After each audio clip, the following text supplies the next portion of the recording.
आप सभी का स्वागत है एग्जाम्पल चैनल पर। जैसे कि आप सभी जानते हैं रेगुलर बेसिस पे क्लासेस आती है, तो आज भी आपके लिए एक बहुत ही इंपॉर्टेंट सेशन लेके आया हूँ। देखते हैं किस तरीके के क्वेश्चंस रहने वाले हैं। तो चलिए सेशन को स्टार्ट करते हैं।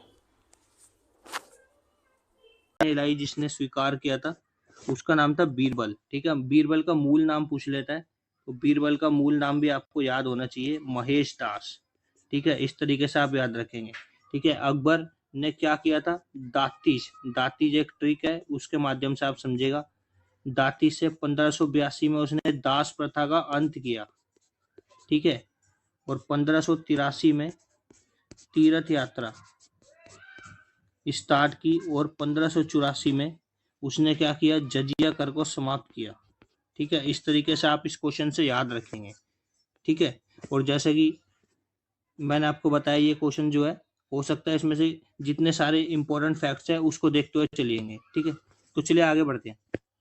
तो option number B right. Akbar के दरबार में रामायण का फारसी में अनुवाद किसके द्वारा किया गया? तो अकबर के दरबार में रामायण का फारसी में अनुवाद किसके द्वारा किया गया था? ऑप्शन नंबर 3 यानी कि बदायूनी। ठीक है, और किस नाम से किया जाता है ये भी पूछ लेता है, रज्मनामा। ठीक है, यहाँ पे आप रज्मनामा ही बोल सकते हैं, रजनामा बहुत सी बुक्स में ऐसे भी लिखा है, तो इस तरीके से आप पढ़ सकते हैं। ठीक है, यानी कि फारसी लैंग्वेज में, फारसी भाषा में रामायण का मतलब क्या था, रज्मनामा। ठीक है, तो चलिए आगे बढ़ते हैं। अकबर के दरबार में तथाकथित 9 रत्नों में से एक जो हिंदी का प्रतिष्ठित कवि था वह था कौन था? तो अब्दुल रहीम खाने खाना। ठीक है, जो कि हिंदी की भाषा में भी प्रख्यात था। अब क्वेश्चन आता है कि जो अकबर है उसके 9 रत्न कौन कौन से हैं? ठीक, यानी कि 9 दरबारी कवि या 9 रत्न आप बोल सकते हैं, नवरत्न कौन कौन से थे? तो आप ध्यान से देखिएगा कौन कौन से थे। सबसे पहले हम देखेंगे बीरबल। ठीक है, ठीक है, मान सिंह। ठीक है दोस्तों, इस चीज को आप देखते हुए चलेंगे। ठीक है, मुल्ला दो प्याजा। ठीक है, 2 प्याजा कितने हो गए? 3 हो गए। ठीक है, उसके बाद आप आ जाइए, बीरबल भी हो गया, मान सिंह भी हो गया, मुल्ला दो प्याजा भी हो गया, तानसेन। ठीक है, तोडरमल। ठीक है, तो आप इस चीज को याद रखिएगा। ठीक है, मैंने आपको इतने बता दिए हैं, और बाकी आपका काम है कमेंट में करके बताइएगा आप। ठीक है, चलिए आगे बढ़ते हैं। जजिया को मुगल सम्राट द्वारा समाप्त कर दिया गया था, जैसे कि मैंने आपको बताया अभी 1584 में किसने किया था? अकबर ने। ठीक है, तो option number A will be the right answer.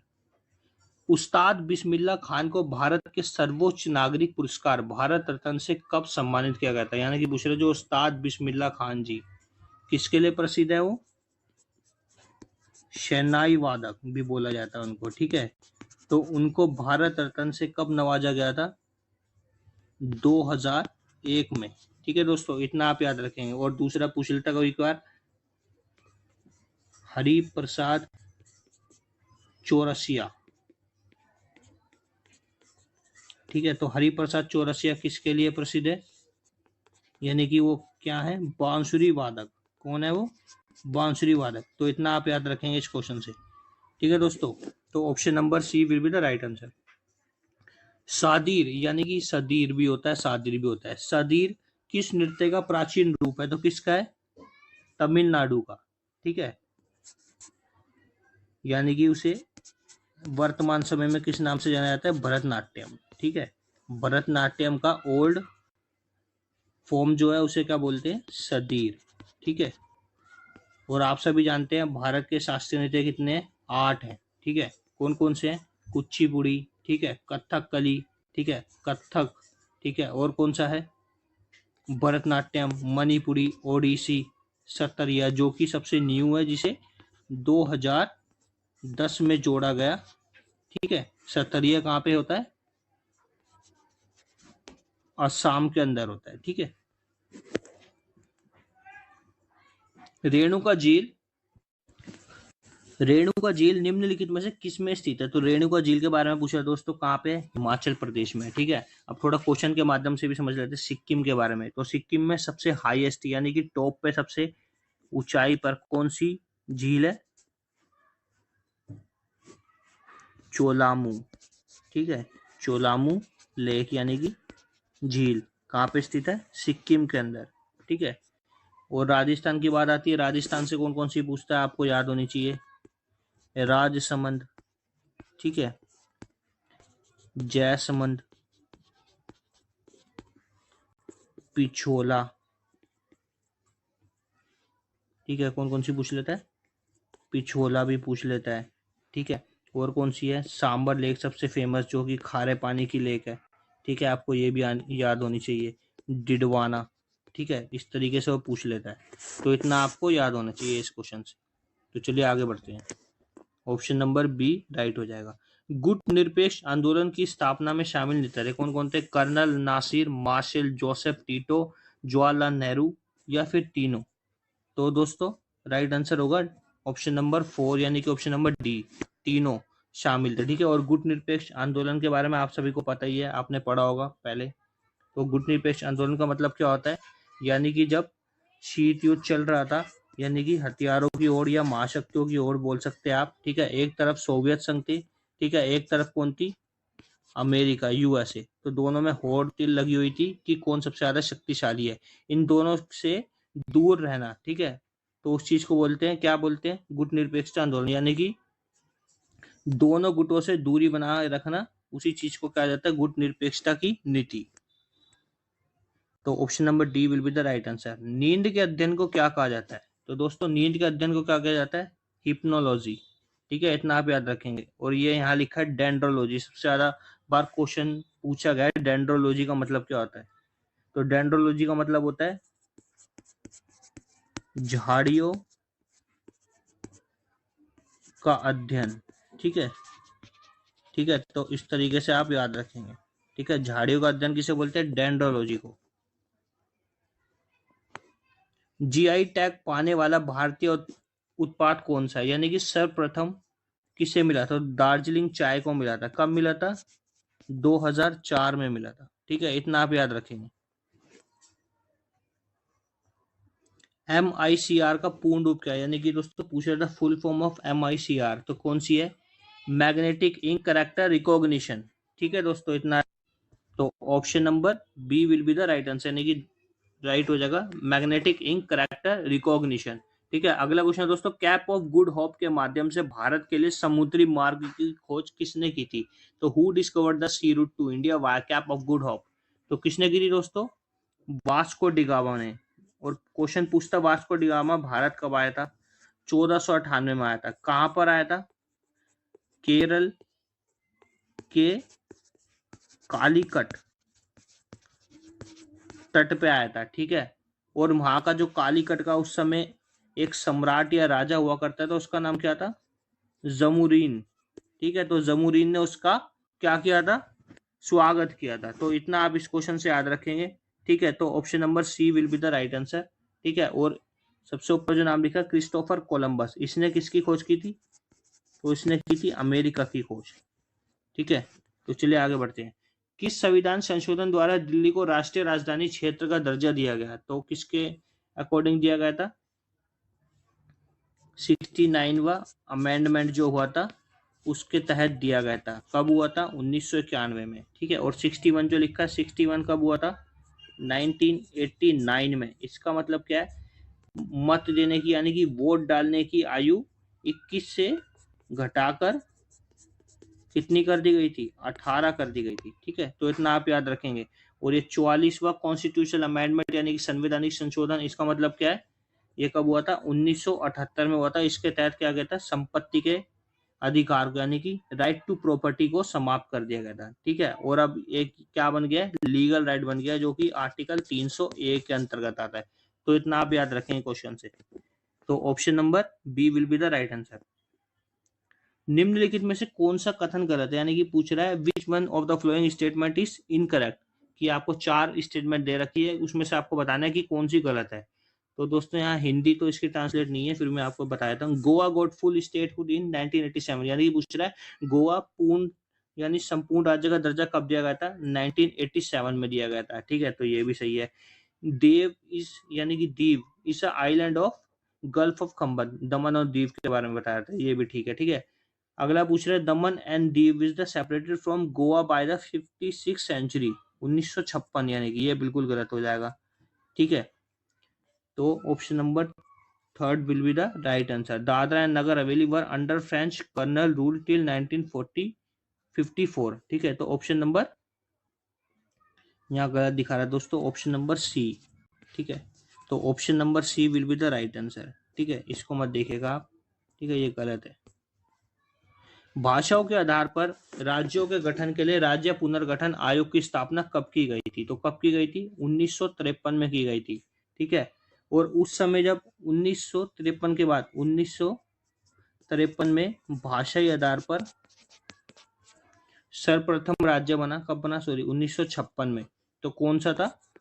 Andhra Pradesh. ठीक है, उस समय भारत के अंदर कितने राज्य और कितने केंद्र शासित प्रदेश थे? तो क्वेश्चन पूछता है 14 राज्य और 6 केंद्र शासित प्रदेश, यानी कि 14 स्टेट्स और 6 यूनिट टेरिटरीज। तो इस चीज को भी आप याद रखेंगे। रिकेट्स किसकी कमी से जुड़ा रोग है? ठीक है, तो रिकेट्स किसकी कमी से जुड़ा रोग है दोस्तों? Vitamin D. ठीक है, तो विटामिन ए से क्या होता है? रेटिनॉल डिजीज होती है। ठीक है, विटामिन सी से क्या होता है? स्कर्वी डिजीज होती है। ठीक है, इस तरीके से आप याद रखेंगे। और विटामिन ए का नाम पूछ लेता है। ठीक है, रेटिनॉल केमिकल नेम। ठीक है, ब्लाइंडनेस होती है इससे। ठीक है, ये थोड़ा गलत लिखा है यहाँ पे, रोग ब्लाइंडनेस होता है। विटामिन सी का नाम पूछ लेता है। ठीक है, तो विटामिन सी का साइंटिफिक नेम एस्कॉर्बिक एसिड। ठीक है, इस तरीके से आप याद रखेंगे। और इसका क्या होता है? डी का टोकोफेरोल। ठीक है, और ई का क्या होता है? ये आपको कमेंट करके बताना है। तो चलिए आगे बढ़ते हैं।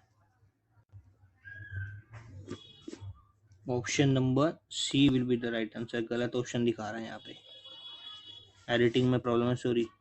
ठीक है, तो आप इस चीज को याद रखेंगे। और विटामिन ई से एक और चीज याद रखेंगे, विटामिन ई को क्या बोला जाता है? सौंदर्य विटामिन, यानी कि ब्यूटी विटामिन की संज्ञा किसे दी गई है? सौंदर्य विटामिन, दैट्स कॉल्ड भी विटामिन ई। तो अगला क्वेश्चन दोस्तों, किस वैज्ञानिक ने सबसे पहले सेल नाम दिया था? यानी कि सेल का नाम किसने दिया था? रॉबर्ट हुक ने। कब दिया था? 1665 में। तो इतना आप याद रखेंगे।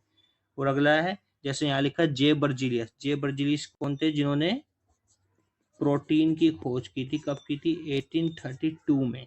तो इतना आप याद रखेंगे। अब यहाँ लिखा है जेम्स चैडविक। तो जेम्स चैडविक कौन थे? जिन्होंने क्या किया था? न्यूट्रॉन। तो चलिए आगे बढ़ते हैं। पावर हाउस को सेल कहा जाता है, यानी कि पूछ रहा है power house is called of the cell, किसे कहा जाता है?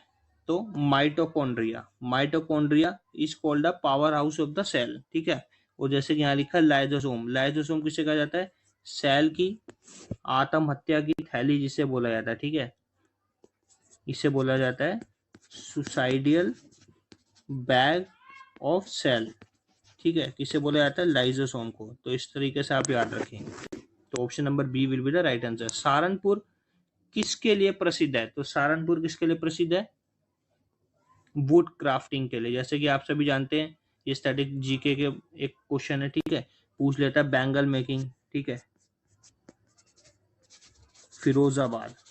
ठीक है, ब्रास यूटेंसिल पूछ लेता है। ठीक है, जैसे कि यूपी का मेरठ है, वो किस लिए प्रसिद्ध है? खेल सामग्री के लिए। ठीक है, इस तरीके से आप याद रखेंगे। अलीगढ़ के लिए ब्रास लोक, यानी कि पीतल के ताले। इस तरीके से आप हर चीज को याद रखेंगे। तो चलिए आगे बढ़ते हैं।